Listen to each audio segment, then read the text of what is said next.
Baik, Assalamualaikum warahmatullahi wabarakatuh.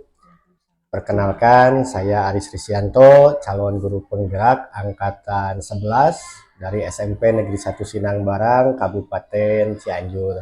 Pada kesempatan kali ini, saya telah hadir di samping sebelah kanan saya, Ibu Sinta Nur Aida, salah satu kepala sekolah yang ada di SMP Negeri 1 Sindang Barang. Baik, sebelum memulai acara ini, saya ucapkan terima kasih kepada Ibu Sinta yang telah hadir, bertemu dengan saya, mau untuk diwawancarai pada kesempatan hari ini. Oke, selamat pagi Ibu Sinta. Pagi juga, Pak Aris. Terima kasih atas waktunya.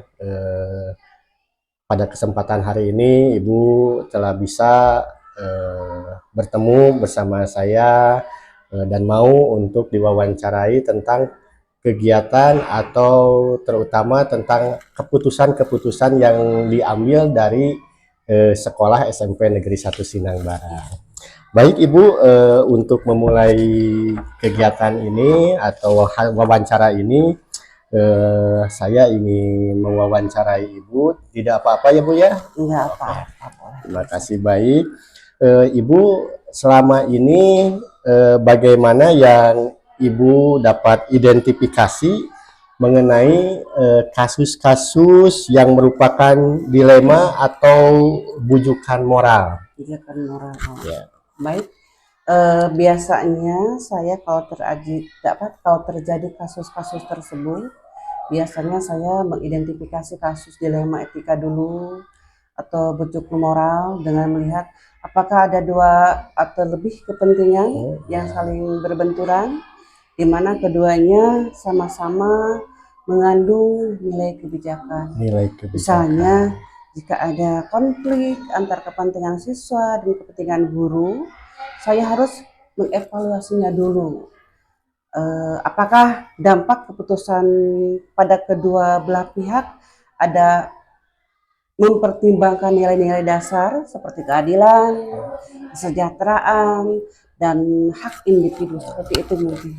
Jadi sebelum mengambil keputusan atas kasus yang terjadi, Ibu mengevaluasi dulu sebelum mengambil keputusan.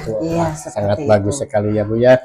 Oke, baik, untuk pertanyaan selanjutnya, jadi selama ini bagaimana yang Ibu jalankan gitu ya dalam mengambil keputusan di sekolah Ibu, terutama untuk kasus-kasus di mana ada dua kepentingan yang sama-sama benar. Jadi kepentingannya itu sama-sama benar gitu ya Bu ya, dan atau sama-sama mengandung nilai kebajikan atau kebaikan. Nah, gimana tanggapan Ibu?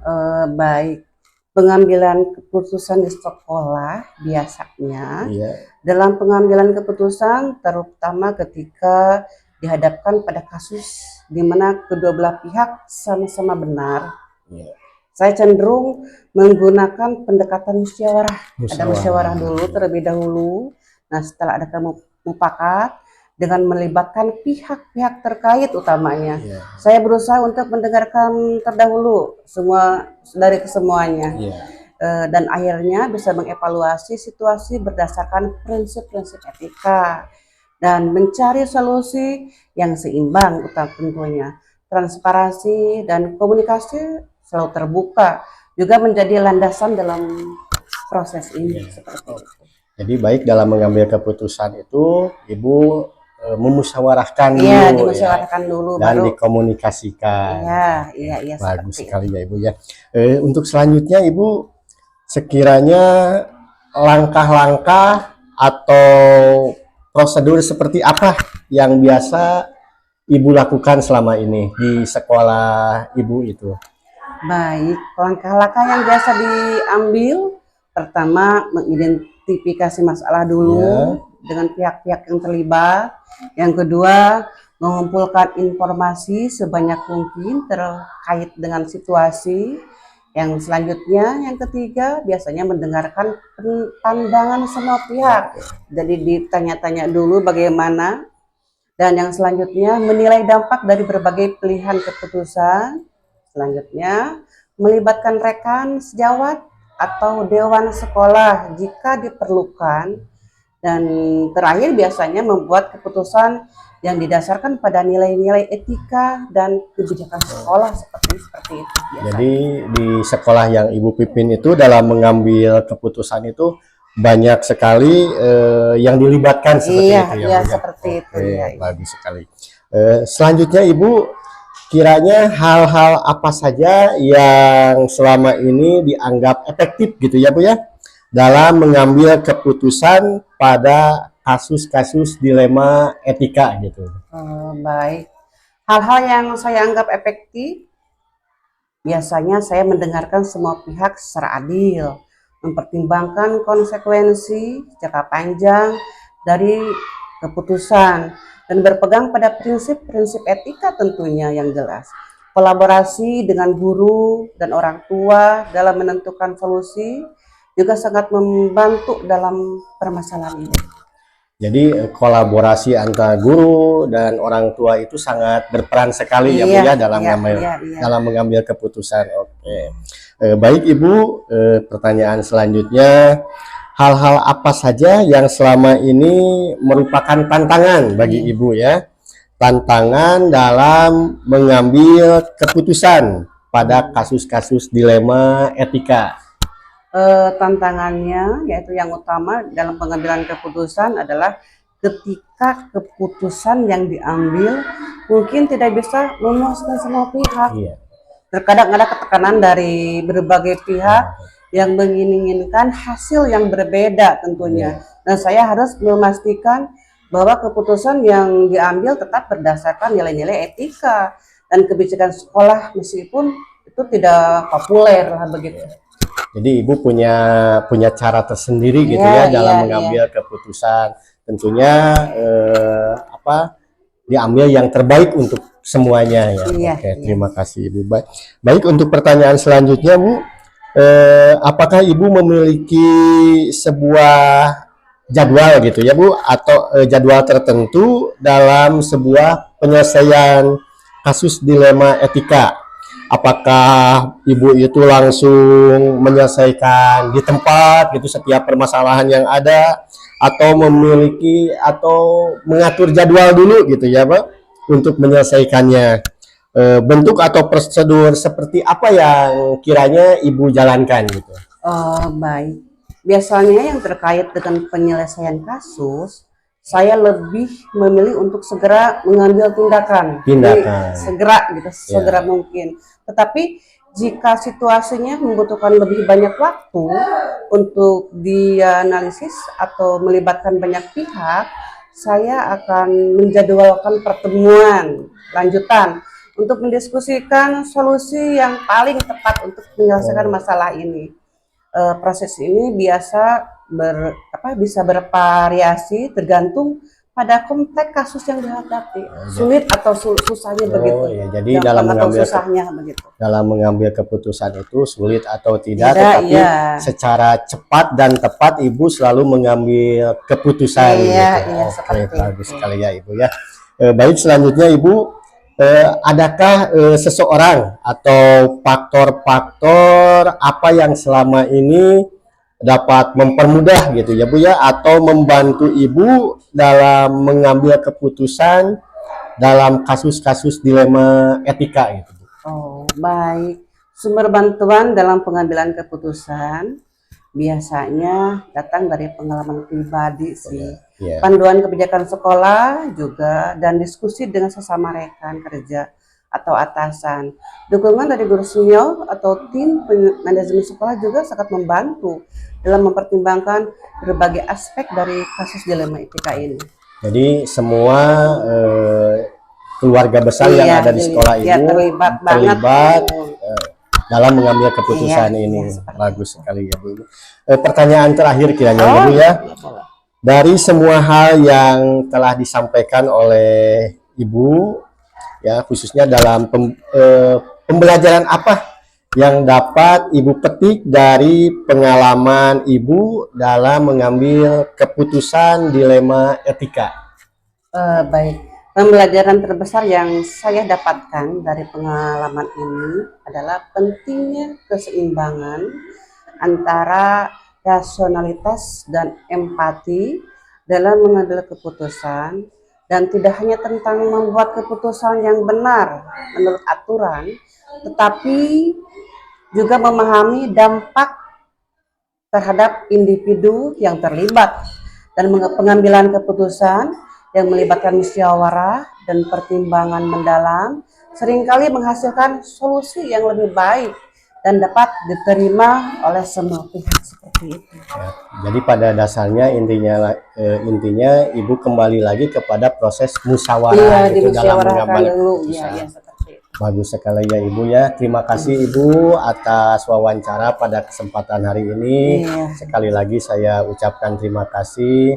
Mohon maaf mengganggu waktunya. Nggak apa-apa. Terima kasih Ibu. Semoga SMP Negeri 1 Sinangbarang terus semakin maju di bawah pimpinan. Amin. Terima kasih Ibu. Assalamualaikum warahmatullahi wabarakatuh. Waalaikumsalam warahmatullahi wabarakatuh. Bismillahirrahmanirrahim. Assalamualaikum warahmatullahi wabarakatuh. Waalaikumsalam warahmatullahi wabarakatuh. Perkenalkan, nama saya Aris Risyanto, calon guru penggerak angkatan 11 Kabupaten Cianjur. Saya bersekolah atau mengajar di SMP Negeri 1 Sinangbarang.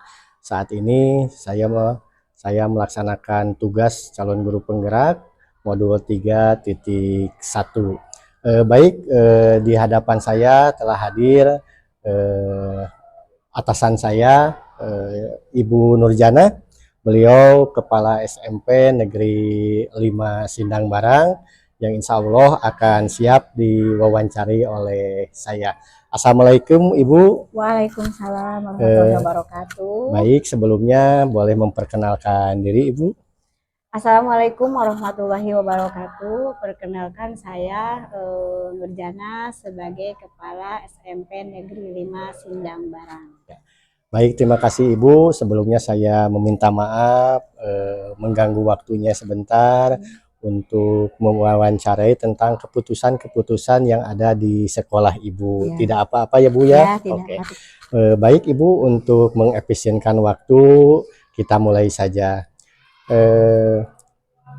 Selama ini bagaimana Ibu dapat mengidentifikasi kasus-kasus yang merupakan dilema etika atau bujukan moral? Dalam menangani kasus dilema etika biasanya dapat diidentifikasikan dengan terjadinya situasi di mana dua pilihan atau lebih sama-sama benar. Nah, tetapi memerlukan prioritas untuk itu semua ya, walaupun yang berbeda. Saya cenderung melihat apakah ini adalah konflik antara nilai-nilai yang dipegang oleh pihak-pihak terlibat, misalnya antara keadilan dan belas kasihan, atau antara kepentingan pribadi dan kepentingan umum. Jadi dilihat dulu latar belakangnya. Oh, dilihat latar belakangnya. Baik, sekali lagi sangat bagus sekali ya Bu. Jadi setiap mengambil keputusan mungkin Ibu melihat dulu apakah itu kepentingan pribadi atau kepentingan umum. Baik, terima kasih Ibu. Pertanyaan selanjutnya, selama ini bagaimana Ibu menjalankan pengambilan keputusan di sekolah Ibu? Terutama itu dalam kasus-kasus di mana ada dua kepentingan yang sama-sama benar gitu Bu. Yang mengandung nilai kebajikan. Bagaimana menurut Ibu? Saya lebih mementingkan kepada menggunakan pendekatan kolaboratif, di mana saya mengundang pihak yang terkait untuk diajak musyawarah, atau saya menggunakan prinsip tirta. Tanya, identifikasi, refleksi, tindak dan analisa. Terus di sana kita untuk menggali lebih dalam masalah apa yang terjadi sebelum mengambil keputusan. Jadi Ibu melakukan pendekatan kolaboratif, yaitu dan terus berdiskusi menggunakan alur tirta itu ya. Baik, sangat bagus sekali ya Ibu, terima kasih atas jawabannya. Pertanyaan selanjutnya, lalu langkah-langkah atau prosedur seperti apa yang biasa Ibu lakukan selama ini di sekolah Ibu? Ya, jadi setelah itu semuanya mengidentifikasikan nilai atau prinsip moral yang menjadi landasan masing-masing pihak. Selanjutnya saya menganalisis situasi. Situasi ya. Terus di sini untuk mengambil dalam situasi untuk mempertimbangkan dampak yang paling panjang dampak terpanjang itu dari setiap keputusan. Makanya keputusan ini diambil berdasarkan diskusi dan refleksi. Jadi seluruhnya itu keputusan tidak diambil oleh saya sendiri. Ini ada diskusi. Oh ya, jadi setiap keputusan yang diambil musyawarah dengan berdiskusi. Ya. Bagus sekali ya Ibu. Lalu selanjutnya, hal apa yang selama ini anggap Ibu efektif ya dalam mengambil keputusan? Ya, di sini tadi ada pendekatan kolaboratif, berarti kolaboratif itu semua pihak yang terkait itu diundang. Terus untuk dan refleksi, jadi kita menilai nilai-nilai dasar yang relevan terhadap keputusan untuk mengambil keputusan ke suatu kasus. Ya. Jadi semuanya direfleksikan ya, berdasarkan nilai dan relevannya. Bagus sekali Ibu.